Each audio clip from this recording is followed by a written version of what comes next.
Let's get started. So my name is Charles Bailey. I work for Bloomberg in London in developer experience. If developers have an experience they don't like, sometimes they come to me. Today I'm going to talk about x86 assembler. And my first disclaimer is I don't write any as part of my job, which is great for pretty much everyone. Unfortunately, I don't have very much time, and I'm going to get onto some code as soon as I can. So really, with this short time, it's not really about enough x86 assembler to be dangerous, but enough 86 assembler to be very dangerous. OK. How did I get into assembler? Well, a while ago, I had an ARM-based computer. So I don't know if anybody else has used Acorn Archimedes. No, right, OK. So the Acorn Archimedes had 4 megabytes of RAM, ARM2 processor, or at least the version that I did had, and it had a great basic interpreter, and it was very fast. And I had a lot of fun as a kid developing for it. And one of the things I wrote was a maze game. So you think of 3D graphics these days, it's really amazing, textures, everything. None of that, absolutely none of that. It was basically 90-degree corners, step, 1 unit at a time, and render a big corridor. And what I was finding is that my basic program was really cool, but I had to learn about sort of this cool mode shifting technique where you could draw on a screen that wasn't visible yet, and then switch, because it was so slow it looked a bit funny if you were drawing it. And I actually had a please wait sign. I also had a subscription to a magazine which had lots of interesting stuff, and some of the stuff was how to write ARM assembly code. And the basic that came with the Archimedes actually had an assembler with it. So I kind of learned that. And I didn't rewrite my whole program in assembler, but I did take that core loop that was taking a long time, and I translated that, or transcoded, or rewrote it in assembler. And the speed increase was just phenomenal. I couldn't believe it. So I was pretty hooked there. I hadn't really heard of C at this time, or C++. But one of the magazines came with a review of Acorn's C++ development environment. It took me about 3 reads of the article before I worked out what on earth this thing was and what a different programming language could actually mean. But the cost, hundreds of pounds, is just like phenomenal. I mean, as a kid, it's kind of like, I don't understand why you buy something and then have to learn a new thing to do stuff I can already do. So anyhow, it's a bit about history of me in assembly language. And one thing that's really cool is like ARM assembly is now back in again. Cool. So why might assembly language be dangerous? Well, even if you don't think about writing it, a lot of people kind of look at assembler and kind of scratch their heads and try and interpret something from it. And one of the things to note is that assembly language is actually a bit further away from object code than you might think. So it's quite easy to write some assembler and assume that the assembler just does a mechanical translation. But that's not quite true. There's quite a lot of intelligence still in assemblers. So if you write mov, for example, does anybody know what mov does in most assembly languages? Yeah? Sorry? I see. We'll take that from a register from memory to another. It doesn't move, it copies. This is C++, CppCon, right? And we can't tell the difference between copy and move. So yeah, but it's just a data copying instruction. There are actually about 14 major opcodes in Intel x86, depending on the size of the register you're moving, whether you're moving it from memory to memory, between registers. You've got MMX instructions, SSE, SSE2, 3, 3 plus, or whatever, no, 3E. I can't even remember. There's an extra S at the front, isn't there? So there's a whole lot of stuff that goes on. So some of those have different extensions that mean something, some of them don't, and just depend on the operand. So the assembler's doing kind of quite a lot there. Similarly, if you've got a jump instructions, jumps are always kind of relative. If you're jumping a really short distance, it can be quite a short instruction, just a couple of bytes. If you're jumping a bit further away, that can be more bytes.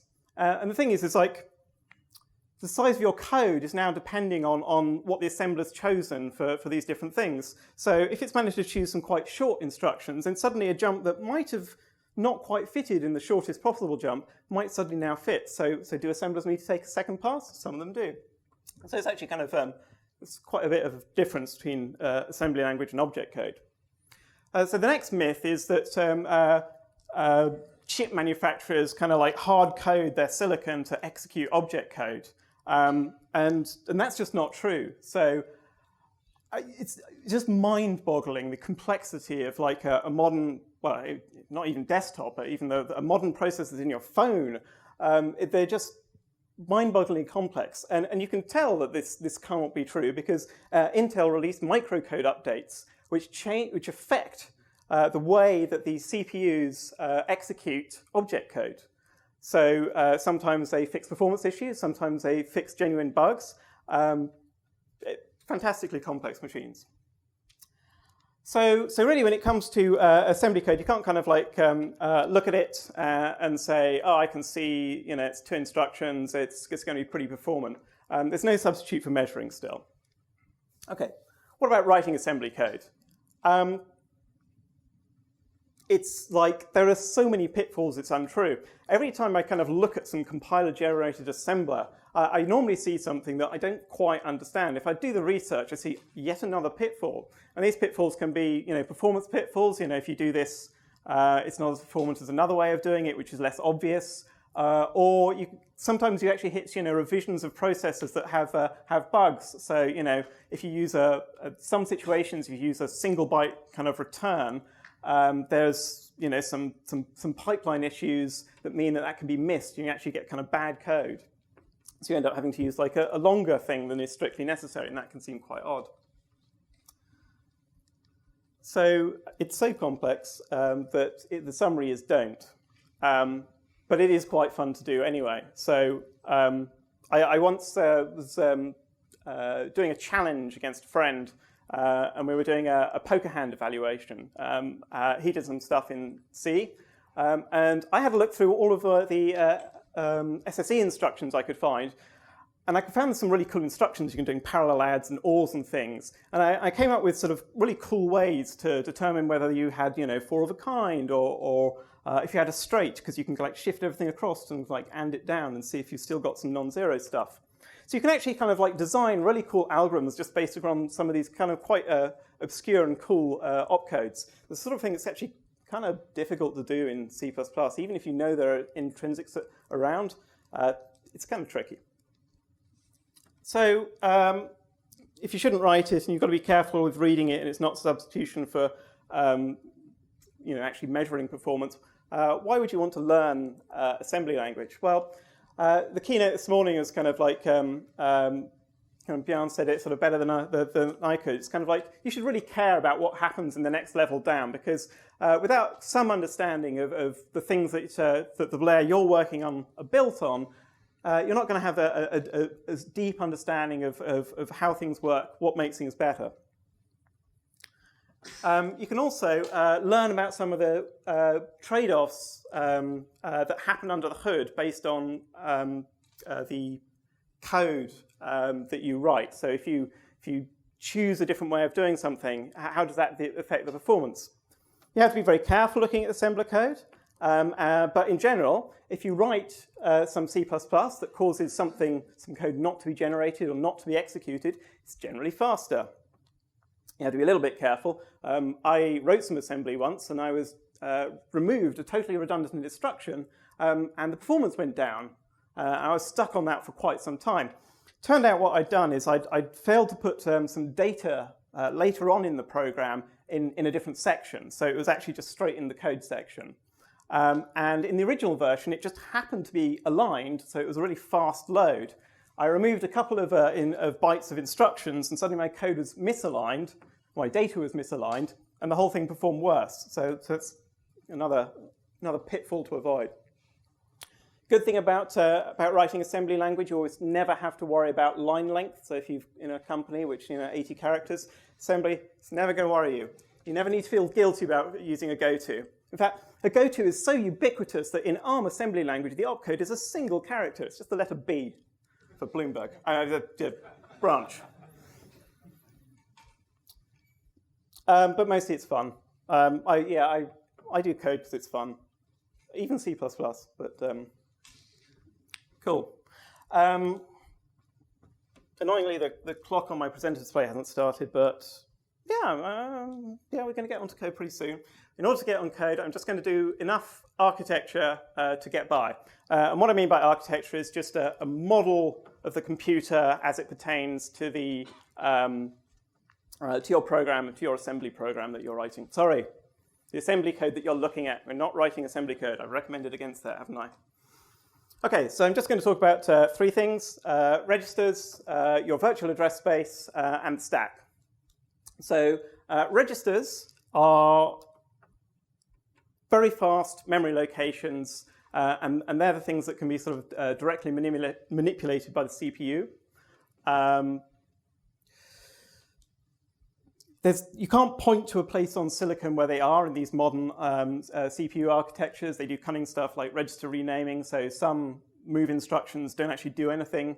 But in the assembly code, you can think of a register as just a really fast location to temporarily store stuff. They're tied to a particular CPU core, so if you're in a multi-core environment, the registers are local. You can't view another CPU's registers. They can't be interfered with.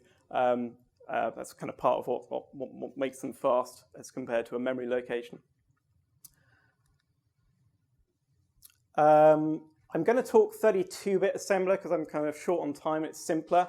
There are basically 8 so-called general-purpose registers on the x86. On the 64-bit, you get all of these, but prefixed with an R, and they're twice as wide. And you get another 8 as well, which are imaginatively named R8 through 15, I believe. Yes. They're called general-purpose registers, but that's not really true because many of them have special purposes. So the most obvious one is ESP, which is the stack pointer. You've got to keep that as a stack pointer. You could just assign it another value, but that's probably a bad idea because there are some instructions that implicitly use the stack pointer, particularly push and pop, and then various other variations on push and pop if you're going to MMX registers or other places.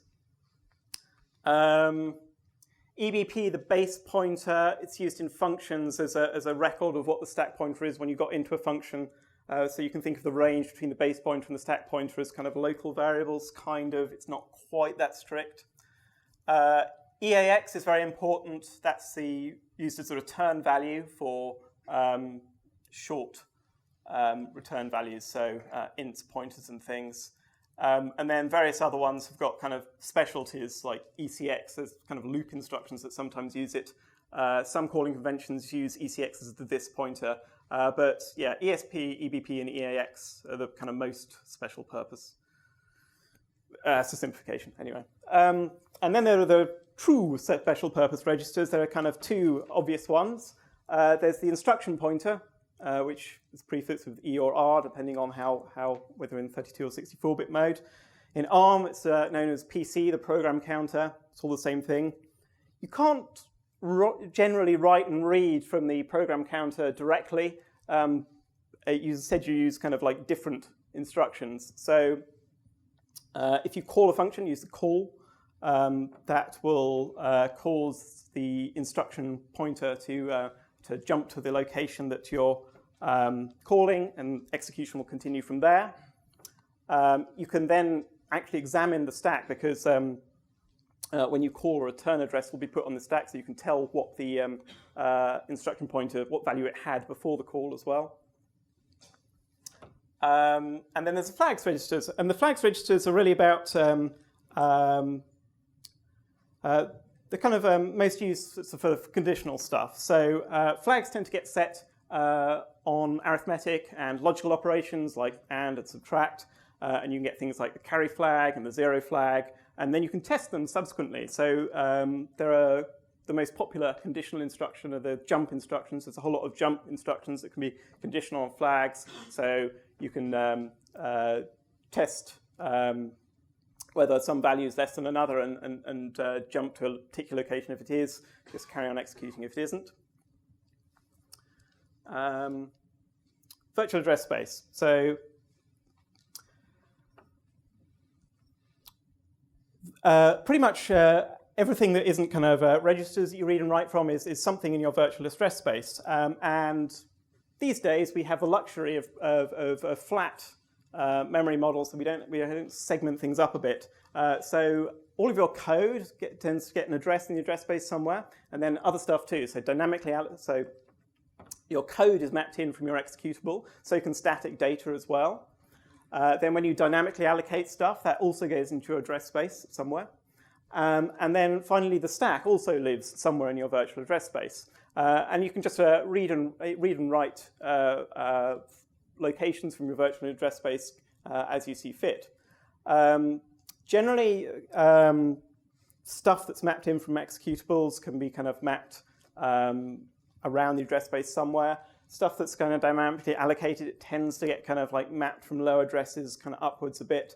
And the stack tends to kind of be like a high address thing. And there's lots of kind of headroom to allow the stack to grow. So I'll talk about the stack now. Well, there can be multiple stacks in a program because it's specific to a thread of execution. Oops, I think I double-clicked there. So you've probably kind of looked at a call stack in a debugger, or at least watched some poor luckless colleague look at a call stack in a debugger.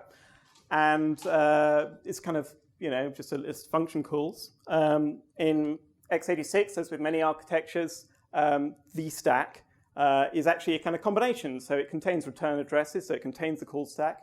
It also contains parameters that get passed into functions, and it also contains local data. So if you kind of create some local variables, they're also kind of on the stack. And the really confusing thing about the stack in the Intel world, and actually, to be honest, quite a lot of most architectures perhaps even, is that it grows downwards. So you push something onto the stack, and that becomes the top of the stack, but that will actually have a lower address than things that were pushed further ago in time. So top of the stack, low address, bottom of the stack, high address. It's confusing and irritating. Okay, cool. I know what you're saying. You're just desperate to see some assembly code. So I came up, so how do you do this? Actually, who's heard of the Godbolt compiler explorer? So yeah, cool. That's a really great way to look at this. And of course, Matt Godbolt's here doing a talk. I think it's on Friday, so that should be good. But I was on an airplane not so long ago without any network access, so here are alternative ways of doing it. So I mainly do this sort of stuff on Linux. Objdump, you can give it the -d to disassemble, and if you give it the -m Intel flag, it gives you the Intel syntax.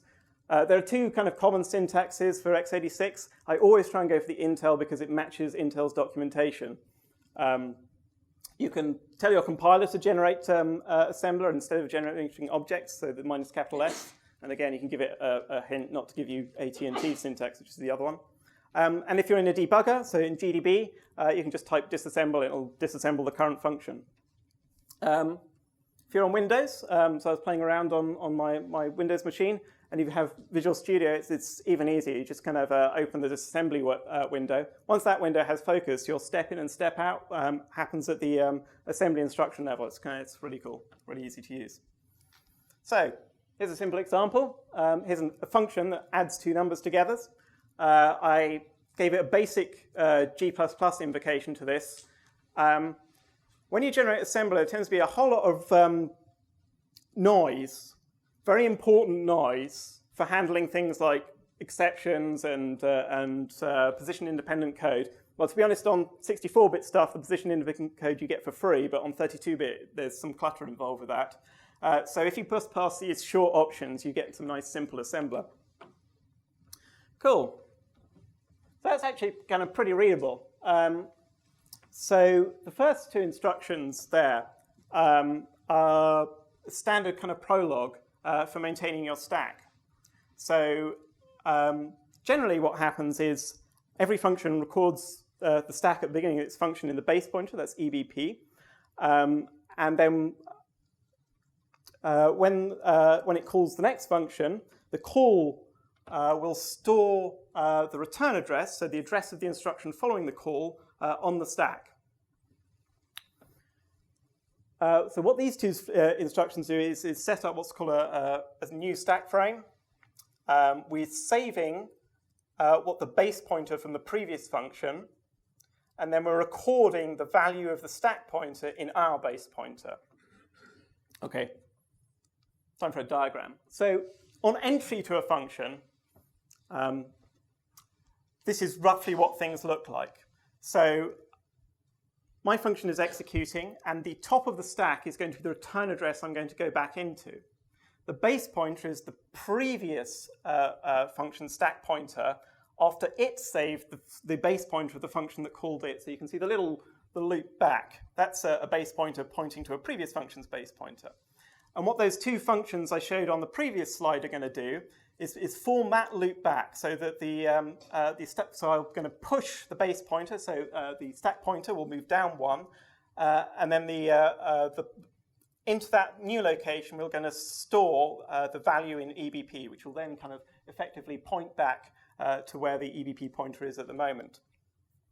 So you can see that the stack is containing different sorts of pointers. So you've got the pointer of the return addresses that point into an area of code, of executable code, and then you've got the kind of the base pointer chain that points back towards base pointers of previous functions. And this is what kind of gives you the ability to walk a call stack normally. Now, I'd like to say things are not this simple, but this is actually takes a bit of getting one's head around anyway. It turns out that debug information, so modern debug information, is so rich that you don't always need to store a base pointer. So you don't. So you can get from debug information your call stack. So some compilers will just like omit this this jumping around, but because I'm using -0, no optimizations, we've still got this. So first two instructions are about setting up the frame pointer, and then the bottom two functions are essentially just undoing that. So I've saved the previous function's base pointer, and at the end I pop it off the stack back into the base pointer, and then I return to my callee.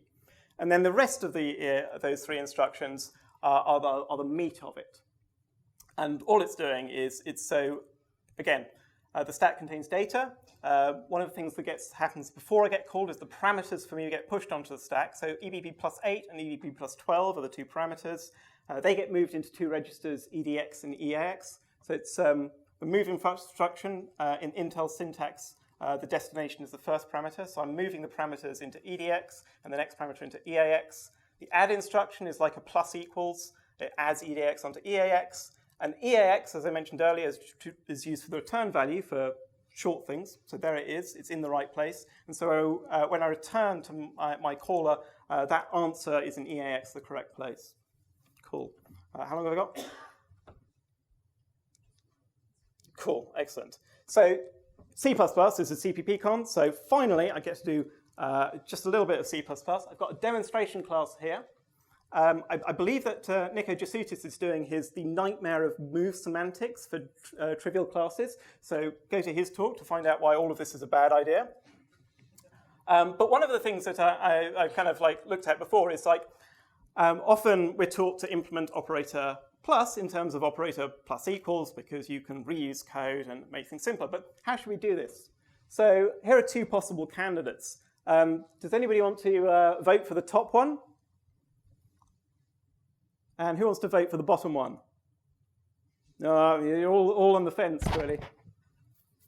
Okay, so it turns out that the top one, I can fit the code on a single slide.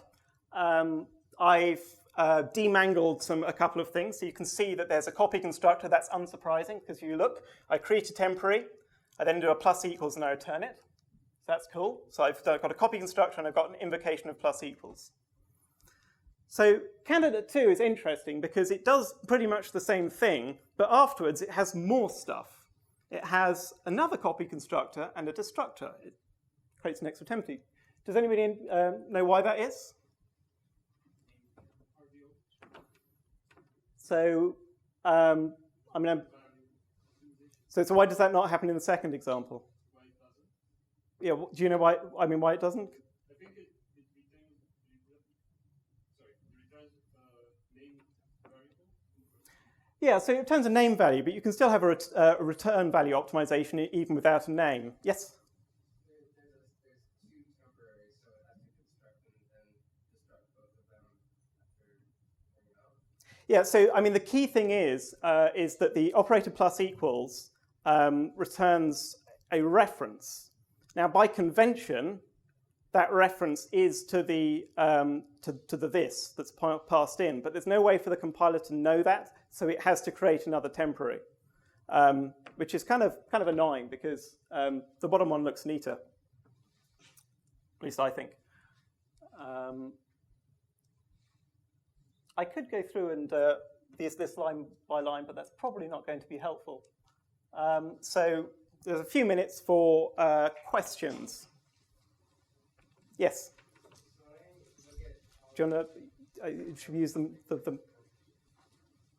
Or I can repeat the question. So when I like go in Godbolt and write some code, I see the assembler on the outside. Like I saw like the move, push and pop and all that from like assembler class in college, but there's always like move L, move Q.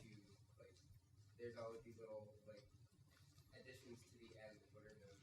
Okay, so when looking at Godbolt, you're saying that you're seeing a lot of suffixes on the mnemonics. Gosh, that's a horrible word. I've managed to avoid it all along. So the thing like mov is a mnemonic, which gets turned into like object code opcodes.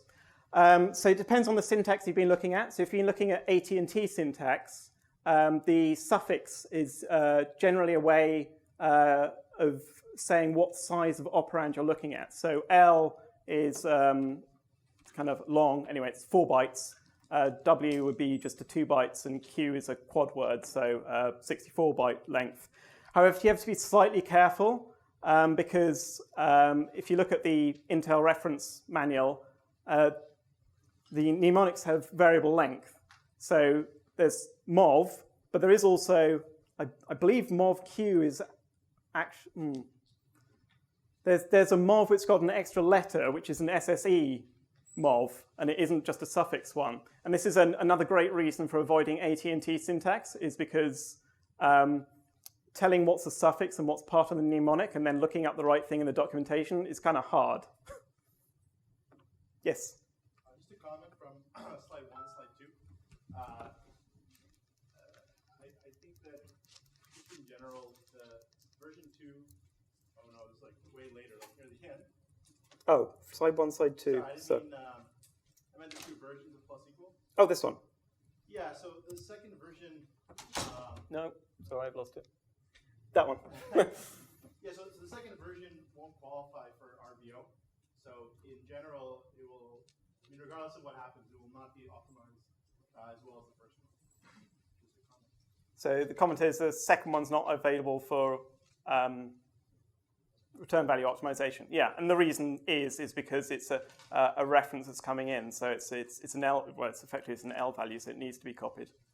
Right. But I mean, even if it was the same one, like if the compiler looked inside the plus equals and it still was returning a reference to the same one, it still wouldn't be allowed to perform RVO. Yeah, that's true. So I think it would have to like do it under the as-if rule, which is pretty difficult for most classes. So probably never going to get as good assembly. probably not. Although I don't know. I'd be quite optimistic if it's in the same file, and yeah, maybe as if. It's a very simple class. Yeah. I had another demonstration I didn't have quite time for, and I was having a look at if you have instead of a const reference, if you had an R value reference because you overloaded because you wanted to be able to add something that's temporary on the left. Did something similar here, and interesting, I got a difference is that one could be copied and one could be moved in a sort of similar analogy thing. It's very complex, and Nico Jasoutis is a much better expert than me at that sort of stuff. Yes. I think here you could actually have some more optimization if you just pass the first parameter by value and then just add on to it. So just do an A plus equal B and that. Please repeat. So the observation is if you take the first parameter by value in your operator plus, then you've got more room for optimization. So the answer is maybe. I think you can benefit from this if you pass in, if you can move the operator, first parameters into your function. Yeah, it kind of depends. If you've got some, if you're adding something that's genuinely an R value, then maybe. But on the other hand, if you're adding something, if you've got something that's an L value anyway, so you've got a local variable already for some other reason, then you're just moving a copy from inside to outside.